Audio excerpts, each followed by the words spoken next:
बिस्मिल्लाहिर्रहमानिर्रहीम। Spirit chemistry के channel में एक बार फिर से खुशामदीद। आज के इस वीडियो लेक्चर में हम डिस्कस करेंगे एप्लीकेशंस ऑफ इंडक्टिव फैक्ट। आज के इस लेक्चर में हम आपको बताएंगे कि कार्बोकेटाइंस की स्टेबिलिटी में इंडक्टिव फैक्ट का क्या किरदार है, कार्बेनाइंस और रेडिकल्स की स्टेबिलिटी में इंडक्टिव फैक्ट का क्या किरदार है, और organic acid specially carboxylic acid की स्ट्रेंथ को बढ़ाने और कम करने में इंडक्टिव फैक्ट क्या किरदार अदा करता है, और इसी तरह बेसेस में स्पेशली एलिफेटिक अमाइंस, उनकी हम बेसिसिटी की बात करेंगे कि इंडक्टिव फैक्ट किस तरह organic basis specially aliphatic amines की बेसिसिटी को बढ़ाने और कम करने में किरदार अदा करता है। तो शुरू करते हैं। सबसे पहले stability of carbocations. Organic compound में कार्बोकेटाइंस इंटरमीडिएट भी होते हैं और बहुत सारे रिएक्शन में ये बनते हैं, तो इनकी स्टेबिलिटी का इन्हिसार किस चीज पर है? Stability of carbocation. Stability of carbocation.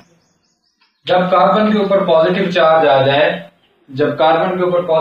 आ जाए, और उसने 3 बॉन्ड बनाए हुए हों, जिस तरह इस कार्बन ने बनाए हुए हैं, ये हाइड्रोजन के साथ या किसी और स्पीशीज के साथ, कार्बन के साथ भी हो सकते हैं, और उसके ऊपर पॉजिटिव चार्ज आ जाए, तो उस स्पीशीज को हम कहते हैं कार्बोकेटाइन। इसी तरह एक हाइड्रोजन हटाकर यहां पर एक और मिथाइल ग्रुप लगा दिया जाए, तो ये है प्राइमरी कार्बोकेटाइन। 2 हाइड्रोजन यहां से रिप्लेस कर दिए जाएं 2 मिथाइल ग्रुप से, तो ये है हमारे पास सेकेंडरी कार्बोकेटाइन। और इसी तरह तीनों हाइड्रोजन इस कार्बन से हटाकर 3 मिथाइल ग्रुप लगा दिए जाएं, तो ये है हमारे पास tertiary carbocation. Secondary carbocation, tertiary carbocation, और ये हमारे पास प्राइमरी कार्बोकेटाइन है, और ये मिथाइल केटाइन है, मिथाइल केटाइन। अब हमने ये चेक करना है इनमें से स्टेबिलिटी किसकी ज्यादा है, कौन सा कार्बोकेटाइन ज्यादा स्टेबल है। तो इसकी स्टेबिलिटी में सिर्फ और सिर्फ इंडक्टिव फैक्ट हमें बताएगा कि कौन सा कार्बोकेटाइन स्टेबल है और कौन सा लीस्ट स्टेबल है। जैसे कि हम जानते हैं कि इसके ऊपर कोई मिथाइल ग्रुप नहीं लगा हुआ, इसके ऊपर एक मिथाइल ग्रुप लगा हुआ है, और मिथाइल ग्रुप का इंडक्टिव फैक्ट हमें पता है इलेक्ट्रॉन डोनेटिंग होता है। इससे पहले वीडियो लेक्चर में हम आपको बता चुके हैं। एक मिथाइल ग्रुप इलेक्ट्रॉन डोनेट कर रहा है, और यहां पे देखें तो 2 मिथाइल ग्रुप इलेक्ट्रॉन डोनेट कर रहे हैं, और यहां इस कार्बन को 3 मिथाइल ग्रुप मिलकर इलेक्ट्रॉन डोनेट कर रहे हैं। अब यहां पे अगर गौर से देखें तो कार्बन के ऊपर पॉजिटिव चार्ज है, पॉजिटिव चार्ज में डेफिशिएंसी ऑफ इलेक्ट्रॉन। तो पॉजिटिव चार्ज है तो ये वैसे कार्बन जो है लीस्ट स्टेबल है। अब ऐसे तमाम के तमाम ग्रुप्स जो इस कार्बन को इलेक्ट्रॉन डोनेट करके, इलेक्ट्रॉन देकर इसका पॉजिटिव चार्ज कम करेंगे, वही ग्रुप जो है इसकी स्टेबिलिटी को बढ़ा देंगे। यानी जितना ज्यादा पॉजिटिव चार्ज को कम करेगा कार्बन के, उतना ही वो इसकी स्टेबिलिटी को बढ़ा देगा कार्बोकेटाइन की। तो यहां हम देखें तो एक मिथाइल ग्रुप इलेक्ट्रॉन डोनेट करके इसका पॉजिटिव चार्ज कम कर रहा है, यहाँ पे 2 मिथाइल ग्रुप इलेक्ट्रॉन डोनेट करके इसका पॉजिटिव चार्ज कम कर रहे हैं, और यहाँ पे 3 मिथाइल ग्रुप इलेक्ट्रॉन डोनेट करके इसका पॉजिटिव चार्ज कम कर रहे हैं। तो जाहिर सी बात है यहाँ पे 3 ग्रुप लगे हुए हैं, और तीनों मिथाइल ग्रुप का इंडक्टिव फैक्ट इलेक्ट्रॉन डोनेटिंग है, इसलिए ये सबसे ज्यादा इस पॉजिटिव चार्ज को डिक्रीज करने की कोशिश करेंगे, और यूं इसकी स्टेबिलिटी को बढ़ा देंगे।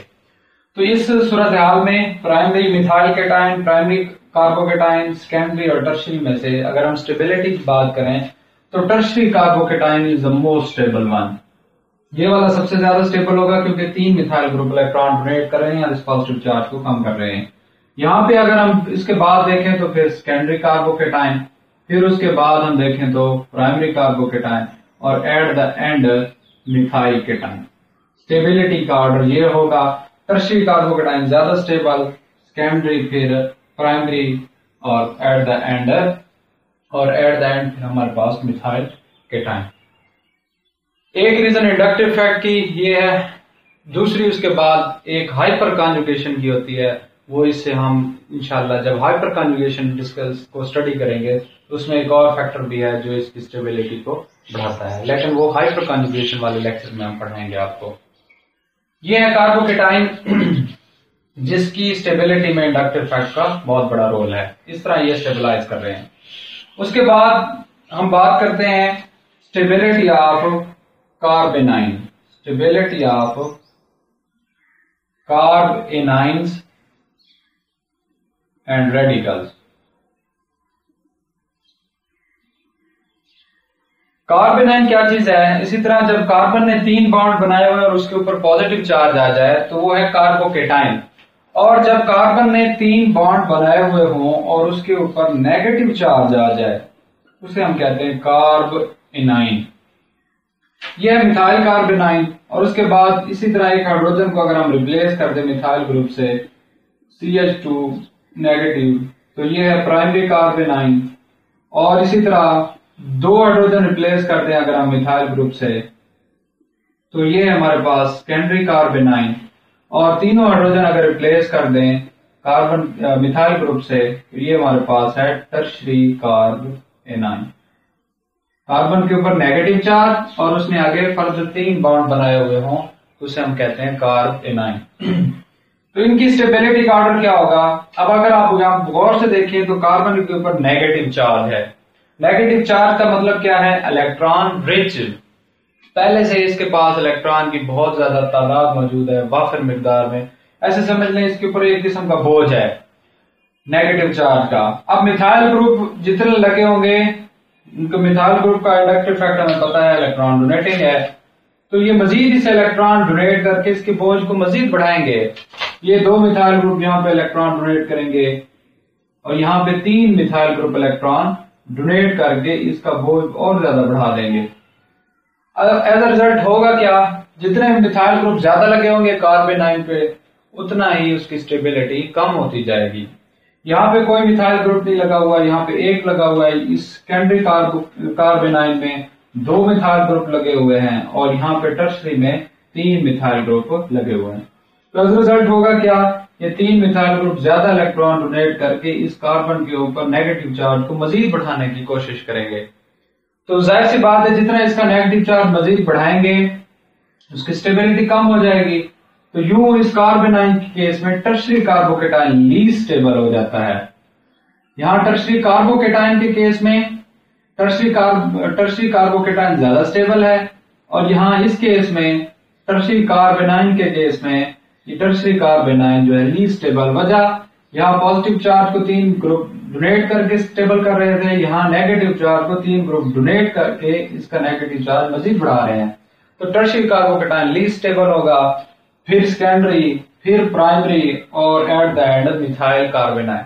स्टेबिलिटी का ऑर्डर कार्बोकेटाइन से कार्बेनाइन में रिवर्स हो जाता है।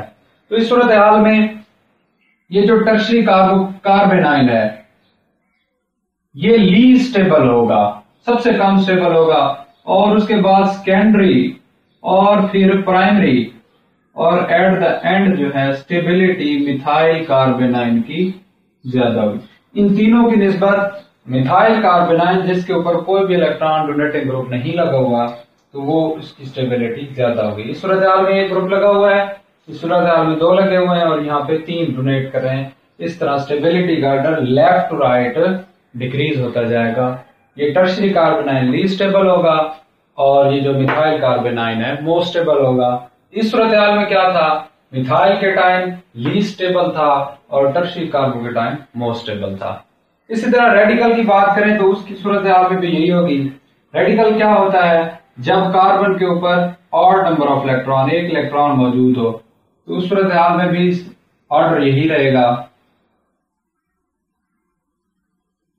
यही।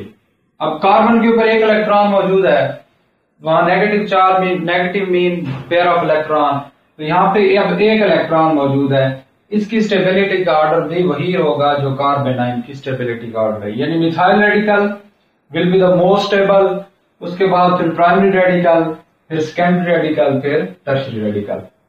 तो इसकी इस सूरत हाल में भी स्टेबिलिटी का ऑर्डर यही रहेगा। उसके बाद अगर हम एक और चीज को देखें, एल्कोक्साइड आयन यानी कि CH3O नेगेटिव मिथॉक्साइड आयन की बात करें, उसके बाद हम एक हाइड्रोजन यहां से रिप्लेस कर दें मिथाइल ग्रुप के साथ, इथॉक्साइड आयन नेगेटिव चार्ज, और उसके बाद हम बात करें आइसोप्रोपोक्साइड आयन की, CH3 CH CH3 वो नेगेटिव। और उसके बाद अगर हम बात करें टर्शियरी ब्यूटॉक्साइड आयन की, तो उस सूरत हाल में क्या स्टेबिलिटी का ऑर्डर होगा वो हम चेक करते हैं। अब इस सूरत हाल में अगर आप गौर से देखें तो मिथॉक्साइड आयन में ऑक्सीजन के ऊपर पहले से नेगेटिव चार्ज है, इलेक्ट्रॉन रिच है ऑक्सीजन, ये तो चाहता है कि इससे कोई पेयर ऑफ इलेक्ट्रॉन लेकर इसका बोझ कम कर दे, यानी नेगेटिव चार्ज को डिक्रीज करे। लेकिन एक मिथाइल ग्रुप लगा हुआ है ये जो सिर्फ और इलेक्ट्रॉन डोनेट कर रहा है, इसको बोझ को बढ़ा रहा है। यहाँ पे अगर आप देखें तो 2 कार्बन की वजह से इंडक्टिव इफेक्ट इलेक्ट्रॉन डोनेटिंग हो रहा है। यहाँ पे एज ए रिजल्ट पूरा ग्रुप, ये कार्बन इसे डोनेट कर रही है, ये दोनों कार्बन इस कार्बन को मिलकर डोनेट करेंगे और ये कार्बन एज ए रिजल्ट बढ़ाकर इलेक्ट्रॉन डेंसिटीज को डोनेट करेगा। तो एज ए रिजल्ट ऑक्सीजन का मजीद नेगेटिव चार्ज बढ़ जाएगा। इस केस में भी यही होगा, 3 ग्रुप लगे हुए, 4 कार्बन लगे हुए हैं, 3 ग्रुप लगे हुए हैं, तो ये ऑक्सीजन का नेगेटिव चार्ज मजीद बढ़ा देगा।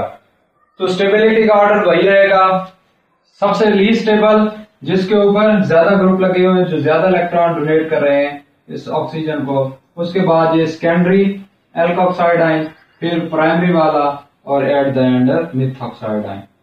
यानी मिथॉक्साइड आयन मोस्ट स्टेबल होगा, उसके बाद स्टेबिलिटी का ऑर्डर ये वाला यूं लेफ्ट राइट डिक्रीज होता जाएगा।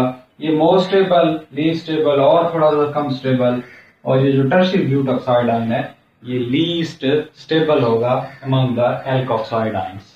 तो ये है जी कार्बोकेटाइन और कार्बेनाइंस में, और कार्बेनाइंस और रेडिकल्स में स्टेबिलिटी का ऑर्डर किस वजह से हो रहा है? इंडक्टिव इफेक्ट की वजह से हो रहा है। इंडक्टिव इफेक्ट एप्लीकेबल है कार्बोकेटाइंस, कार्बेनाइंस, रेडिकल्स और एल्कोक्साइड आयन की स्टेबिलिटी को बढ़ाने और कम करने में।